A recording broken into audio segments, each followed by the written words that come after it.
Excellencies, distinguished guests, ladies and gentlemen, today seems to be a day of speeches. Just a while ago, we watched President Xi and Prime Minister May speak. And there I am with my words. Perhaps an overdose for the intellectuals present here and a problem of plenty for the 24/7 media.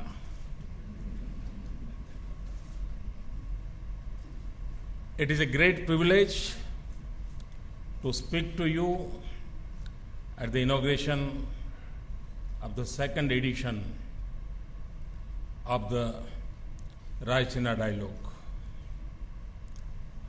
Excellency Karzai, Prime Minister Harper,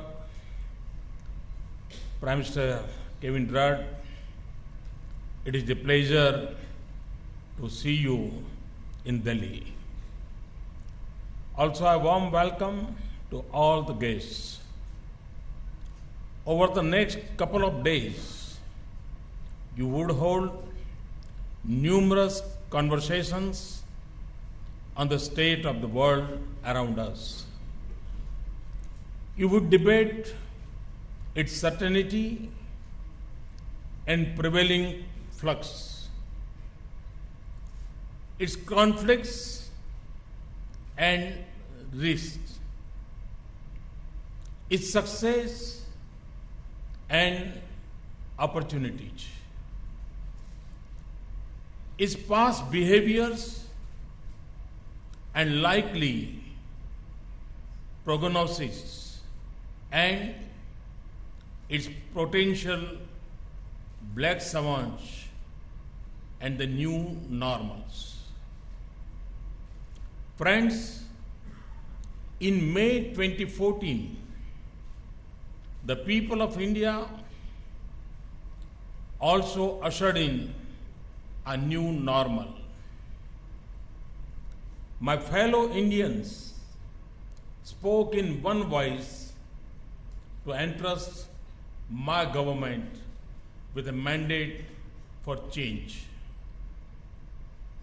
Change not just of attitudes, but of mindset. Change from a state of drift to one of purposeful actions. Change to take bold decisions. A mandate in which reform would not be enough unless it transforms our economy and society. A transformation that is embedded in the aspirations and optimism of India's youth and in the boundless energy of its millions. Every day at work, I draw on this sacred energy. Every day at work, my to-do list is guided by the constant drive to reform and transform India for prosperity and security of all Indians. Friends, I'm aware that India's transformation is not separated from its external context.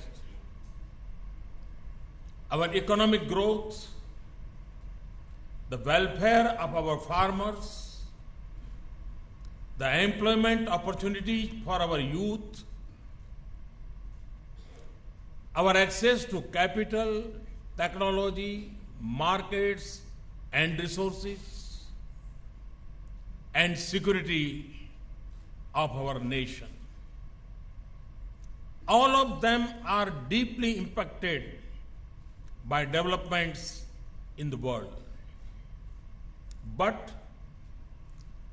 the reverse is also true. The world needs India's sustained rise as much as India needs the world. Our desire to change our country has an indivisible link with the external world. It is therefore only natural that India's choices at home and our international priorities form part of a seamless continuum. Firmly anchored in India's transformational goals, friends, India is pursuing its transformation in unsettled times, which is equally the result of human progress and violent turmoil. For multiple reasons and at multiple levels, the world is going through profound changes. Globally connected societies, digital opportunities, technology shifts, knowledge boom, and innovation are leading the march of humanity. But sluggish growth and economic volatility are also a sobering fact. Physical borders may be less relevant in this age of bits and bytes, but wars within nations, a sentiment against trade and migration, and rising parochial and protectionist attitude across the globe are also in stark evidence. The result, globalization gains are at risk and economic gains are no longer easy to come by.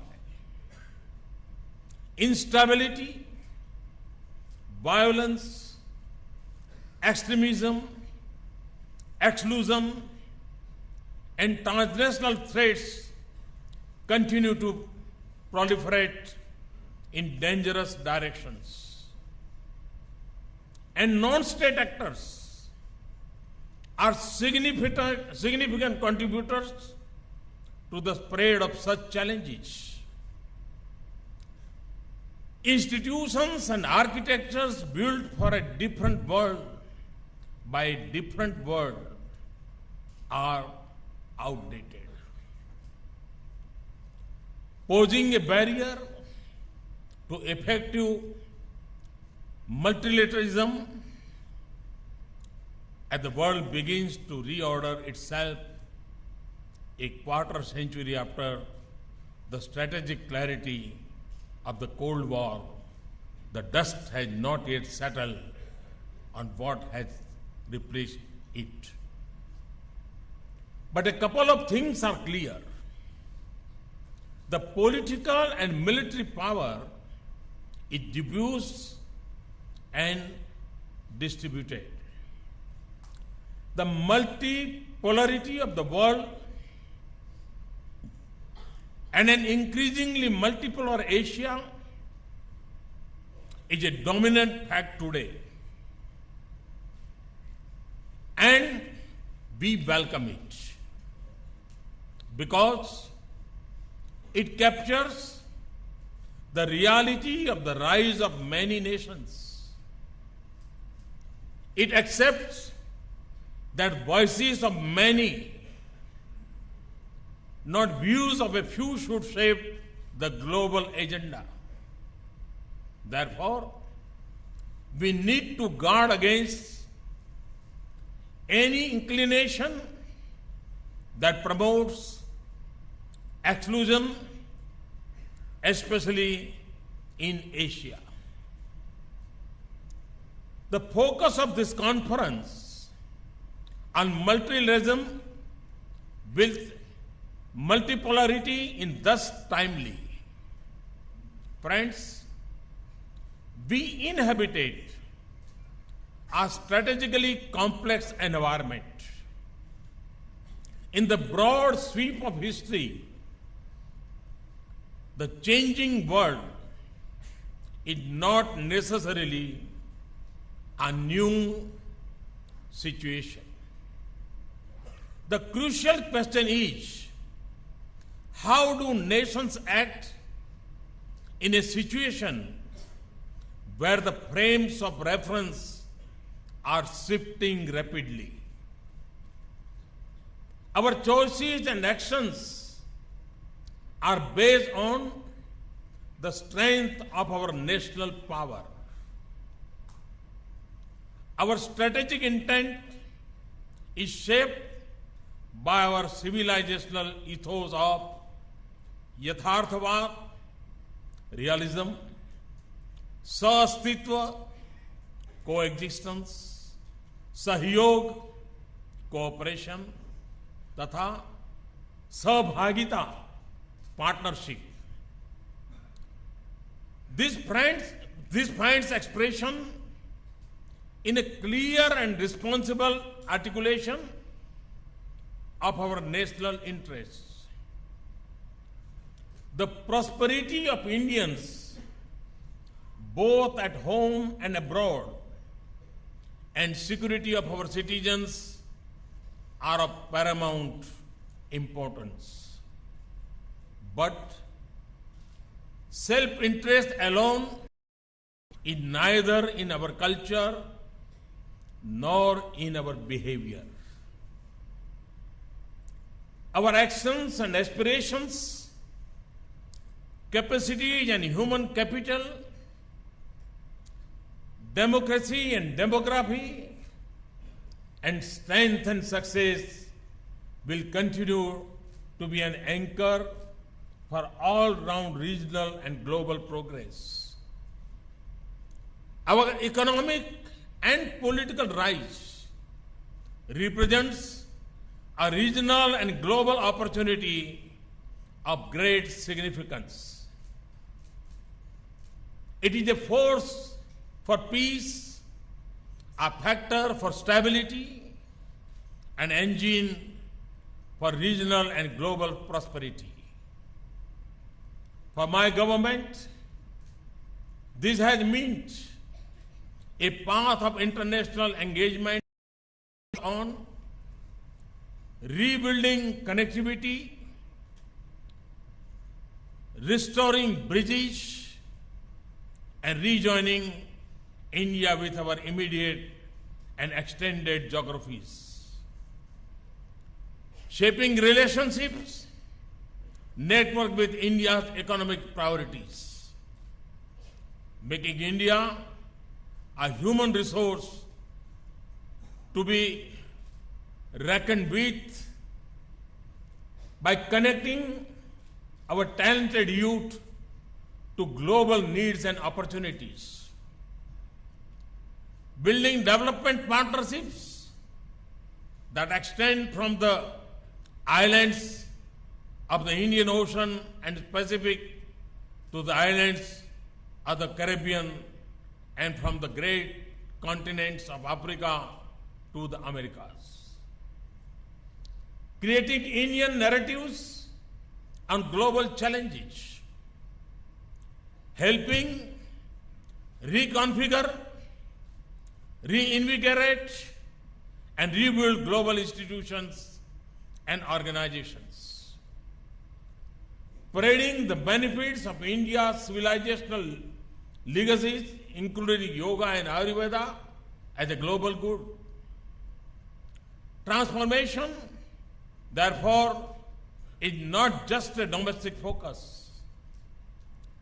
It encompasses our global agenda. For me, Sabka Saath, Sabka Vikas is not just a vision for India. It is a belief for the whole world. And it manifests itself in several layers, multiple themes, and different geographies. Let me turn to those that are closest to us in terms of geography and shared interests. We have seen a major shift towards our neighbors captured in our determined neighborhood first approach. The people of South Asia are joined by blood, shared history, culture, and aspirations. The optimism of its youth seeks change, opportunities, progress, and prosperity. A thriving, well-connected, and integrated neighborhood is my dream. In the last 2.5 years, we have partnered with almost all our neighbors to bring the region together. Where necessary, we have shared the burdens of our past for the progressive future of our region. The result of our efforts is there to see. In Afghanistan, despite distance and difficulties in transit, our partnership assists in reconstruction by building institutions and capabilities. In the backdrop of shifting politics, our security engagement has deepened. The completion of Afghanistan's parliament building and the India-Afghanistan Friendship Dam are two shining examples of our dedication to forge developmental partnership. With Bangladesh, we have achieved greater convergence and political understanding through connectivity and infrastructure projects, and significantly the settlement of the land and maritime boundaries. In Nepal, Sri Lanka, Bhutan, and Maldives, our overall engagement in infrastructure, connectivity, energy, and development projects is a source of progress and stability in the region. My vision for our neighborhood puts a premium on peaceful and harmonious ties with entire South Asia. That vision had led me to invite leaders of all SAARC nations, including Pakistan, for my swearing in. For this vision, I had also traveled to Lahore. But India alone cannot walk the path of peace. It also has to be Pakistan's journey to make. Pakistan must walk away from terror if it wants to work towards dialogue with India. Ladies and gentlemen, further west, we have redefined in a short span of time, and despite uncertainty and conflict, our partnership with Gulf and West Asia, including Saudi Arabia, UAE, Qatar, and Iran. Next week, I will have the pleasure to host His Highness the Crown Prince of Abu Dhabi as the chief guest at India's Republic Day. We have not just focus on changing the perception. We have also changed the reality of our ties. This has helped us protect and promote our security interests, nurture strong economic and energy ties, and advance the material and social welfare of around 8 million Indians.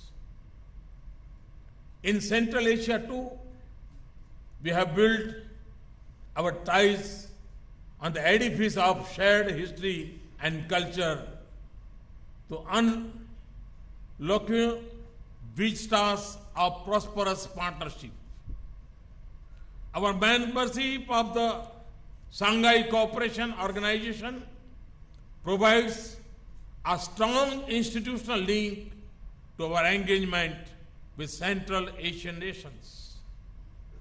We have invested in all-round prosperity of our Central Asian brothers and sisters and have brought about a successful reset to long-standing relationship in that region.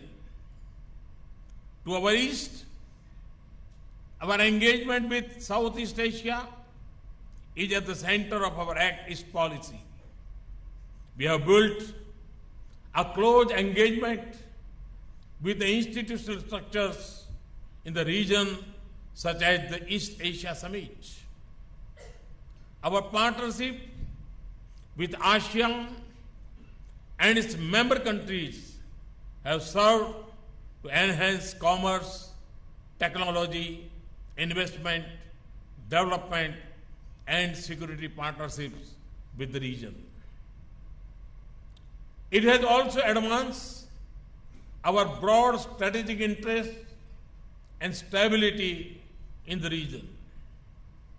In our engagement with China, as President Xi and I agreed, we have sought to tap the vast area of commercial and business opportunities in the relationship.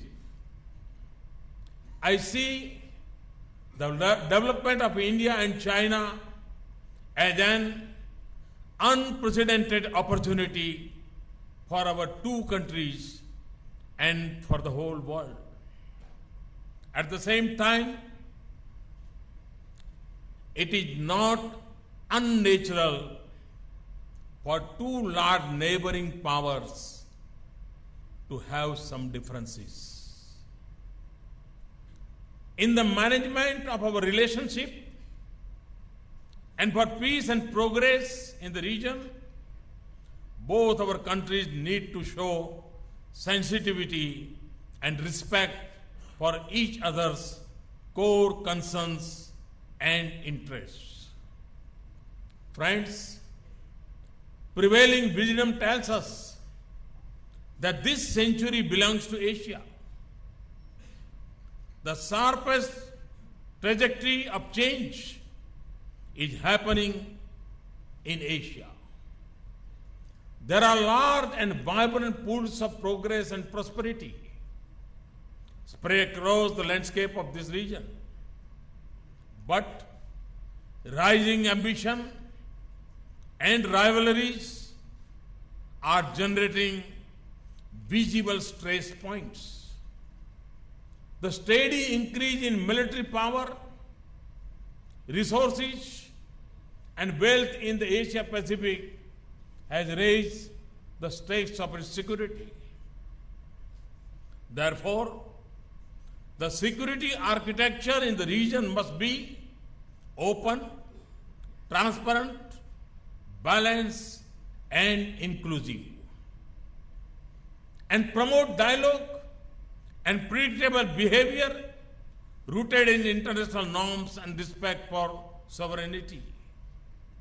Friends, over the past 2.5 years, we have given a strong momentum to our engagement with the United States, Russia, Japan, and other major global powers. With them, we not only share our desire to cooperate. We also hold converging views on opportunities and challenges that face us. These partnerships are a good fit with India's economic priorities and defense and security. With the United States, our actions have brought speed, substance, and strength to the entire spectrum of engagement. In my conversation with President-elect Donald Trump, we agreed to keep building on these gains in our strategic partnership. Russia is an abiding friend. President Putin and I have held long conversations on the challenges that confront the world today. Our trusted and strategic partnership, especially in the field of defense, has deepened. Our investments in new drivers of our relationship and the emphasis on energy, trade, and science and technology linkages are showing successful results. We also enjoy a truly strategic partnership with Japan, whose contrasts now stretch to all fields of economic activity. Prime Minister Abe and I have spoken of our determination to intensify our cooperation further. With Europe, we have a vision of strong partnership in India's development, especially in knowledge industry and smart urbanization. Friends, India has for decades been at the forefront of sharing our capacities and strengths with fellow developing countries. With our brothers and sisters in Africa, we have further strengthened our ties in the last couple of years and built meaningful development partnership on the solid foundation of decades of traditional friendship and historical links. Today, the footprint of our development partnership stretches all across the globe. Ladies and gentlemen, India has a long history of being a maritime nation. In all directions, our maritime interests are strategic and significant. The arc of influence of Indian Ocean extends well beyond its littoral limits.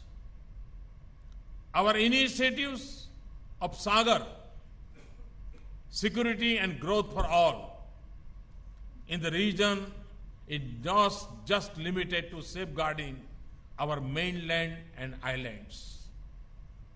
It defines our efforts to deepen economic and security cooperation in our maritime relationships. We know that convergence, cooperation, and collective actions will advance economic activity and peace in our maritime region. We also believe that the primary responsibility for peace, prosperity, and security in the Indian Ocean rests with those who live in this region. Ours is not an exclusive approach, and we aim to bring countries together on the basis of respect for international law. We believe that respecting freedom of navigation and adhering to international norms is essential for peace and economic growth in the larger and interlinked marine geography of the Indo-Pacific. Friends, we appreciate the compelling logic of regional connectivity for peace, progress, and prosperity. In our choices and through our actions, we have sought to overcome barriers to our outreach to West and Central Asia and eastward to Asia Pacific. Two clear and successful examples of this are the tripartite agreement with Iran and Afghanistan on Chabahar and our commitment to bring online the international North-South transport corridor. However, equally, connectivity in itself cannot overdrive or undermine the sovereignty of other nations.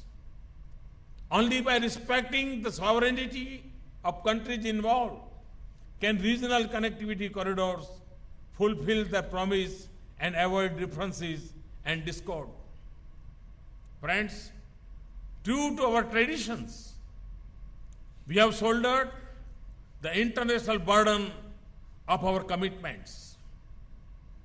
We have led assistance and relief efforts in times of disaster. We were a credible first responder during the earthquake in Nepal, evacuation from Yemen, and during humanitarian crisis in the Maldives and Fiji. We have also not hesitated in shouldering our responsibility for the maintenance of international peace and security. We have increased collaboration on coastal surveillance, wide shipping information, and fighting non-traditional threats like piracy, smuggling, and organized crime. We have also shaped alternative narratives on long-standing global challenges. Our strong belief in delinking terrorism from religion and rejecting artificial distinction between good and bad terrorism are now a global talking point. And those in our neighbors who support violence, hatred, and export terror stand isolated and ignored. On the other pressing challenge of global warming, we have moved into a leading role. We have an ambitious agenda and equally aggressive target to generate 175 gigawatts from renewable energy. And we have already made a good start. We have shared our civilizational traditions to promote harmonious living with nature. We also brought the international community together to create an international solar alliance to harness the energy of sun to propel human growth. A high point of our efforts has been the revival of international interest in the cultural and spiritual richness of India's civilizational stream. Today, Buddhism, Yoga, and Ayurveda are recognized as invaluable heritage of humanity as a whole. India will celebrate this common heritage every step of the way as it builds bridges across countries and regions and promotes overall well-being. Ladies and gentlemen, let me say this in conclusion. In connecting with the world, our ancient scriptures have guided us. Rig Veda says, Ano bhadro kritvo yantu vishwataha. Let noble thoughts come to me from all directions. As a society, we have always favored needs of many over the want of one. and preferred partnerships over polarization. We hold the belief that success of one must propel the growth of many. Our task is cut out and our vision is clear. Our journey of transformation begins at home and is strongly supported through our constructive and collaborative partnerships that span the globe. With resolute steps at home, an expanding network of reliable friendships abroad, we will grasp the promise of a future that belongs to over 1 billion Indians. And in this endeavor, you will find in India, my friends, a beacon of peace and progress, stability and success, and access and accommodation. Thank you. Thank you very much. Thanks a lot.